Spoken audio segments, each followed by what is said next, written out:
दिल्ली येथील शेतकरी आंदोलनाला पाठिंबा देण्यासाठी महाराष्ट्रात आज सर्व पक्षांनी बंद पाळण्यात आला होता।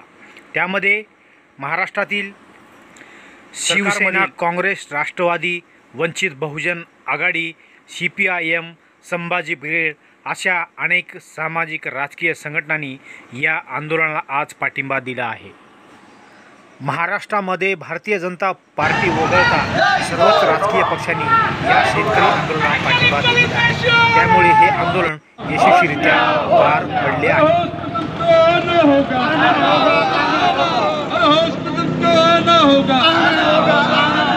काला कानून वापस लेना होगा, लेना होगा, लेना होगा। किसान विरोधी काला कानून वापस लो, वापस लो, वापस लो। किसान विरोधी सगळे कायदे पूर्वीप्रमाणेच होते, फक्त यांनी हा कायद्यामध्ये अडाणी आणि अंबानीचे हात बळकट करायचं काम केलेलं आहे। शेतकऱ्याला कुठंच भाव ठेवलेला नाही आणि म्हणून देशभरात शेतकरी आज दिल्लीत जमा झालेले आहेत। त्यांनी जो बंद पुकारलेला आहे त्या बंदला महाराष्ट्रामध्ये महाविकास आघाडीचं सरकारतर्फे खंबीर पाठिंबा, जाहीर पाठिंबा केलेला आहे।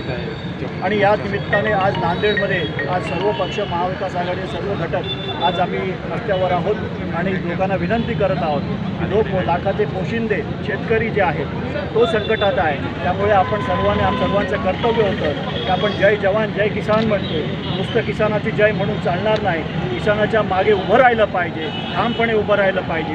यासाठी महाविकास आघाडी कटिबद्ध आहे आणि हे जे 3 कायदे आहेत ते परत घेतल्याशिवाय कुठलाच विरोधी पक्ष हा शांत बसणार नाही आहे, हे मोदी सरकारला आम्हाला सांगायचं आहे।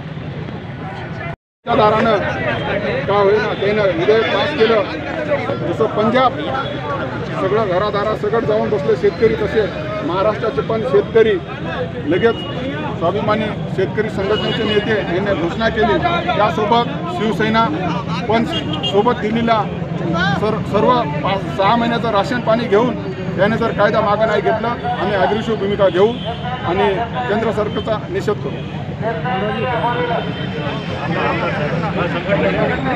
कायदे लादलेले आहेत त्याचा निषेध म्हणून दिल्लीभोवती लाखो शेतकरी आज ठाण मांडून बसलेले आहेत आणि उद्याच्या बैठकीमध्ये याच्यावर जर कायदे मागे घेण्याबाबत डिसिजन नाही झालं तर ऑल इंडिया किसान समन्वय समितीच्या 210 संघटनेचे देशातला प्रत्येक मावळा हा दिल्लीकडे आगेकूच करणार आणि आम्ही ते बिलं वापस घेतल्याशिवाय दिल्ली सोडणार नाहीत हे हमने ठान लिए। हमने कायदा मागे घेण्याचं आम्ही ठरवलेलं आहे, त्यासाठी निघणार आहे।